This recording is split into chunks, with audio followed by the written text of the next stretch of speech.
ದೇವರು ಎಂದರೆ ಯಾರು? ಅಂತರಾತ್ಮದ ಅರ್ಥವೇನು? ದೇವರು ಒಂದು ಚೈತನ್ಯ ಅಥವಾ ತೇಜಸ್ ಅಥವಾ ಸ್ವತಃ ಅಥವಾ ಶಕ್ತಿ. ಎಲ್ಲ ಪ್ರಾಪಂಚಿಕ ವ್ಯಾಪಾರಗಳು ಶಕ್ತಿಗೆ ಅಧೀನ.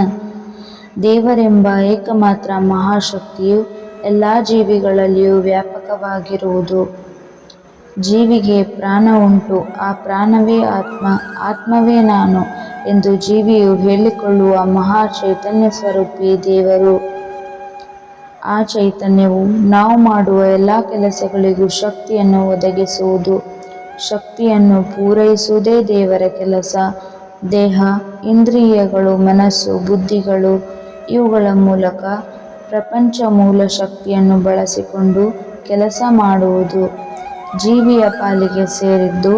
ಇಲ್ಲಿ ಜೀವಿಯು ತನ್ನ ಇಚ್ಛಾಶಕ್ತಿಗೆ ಅನುಗುಣವಾಗಿ ಒಳಿತು ಕೆಡುಕುಗಳನ್ನು ಮಾಡುವುದುಂಟು.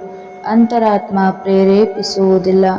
ಅಂತರಾತ್ಮ ಅರ್ಥ ದೇವರು ತಟಸ್ಥವಾಗಿದ್ದು ಸಾಕ್ಷಿಯಂತೆ ಎಲ್ಲವನ್ನೂ ಅವಲೋಕಿಸುತ್ತಿರುವ ಚೈತನ್ಯ ಮಾತ್ರ. ಆಕಾರರಹಿತವಾದ ತ್ರಿಗುಣಾತೀತವಾದ ಈ ಚೈತನ್ಯ ಸ್ವರೂಪಿ ದೇವರು ಜಗದ್ವ್ಯಾಪಿಯಾಗಿ ಕರ್ಮಾಧ್ಯಕ್ಷ. ಆದುದರಿಂದ ಜೀವಿಗೆ ಕರ್ಮಾನುಸಾರವಾಗಿ ಪ್ರಾಪ್ತಿಯಾಗುವುದೆಂಬುದನ್ನು ಅಲ್ಲಗಳೆಯುವಂತಿಲ್ಲ.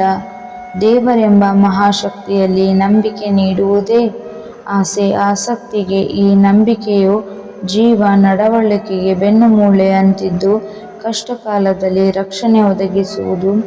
ಜೀವಿಯ ಸತ್ಯಮಾರ್ಗದಲ್ಲಿ ಮುಂದುವರಿಯಲು ನೆರವಾಗುವುದು.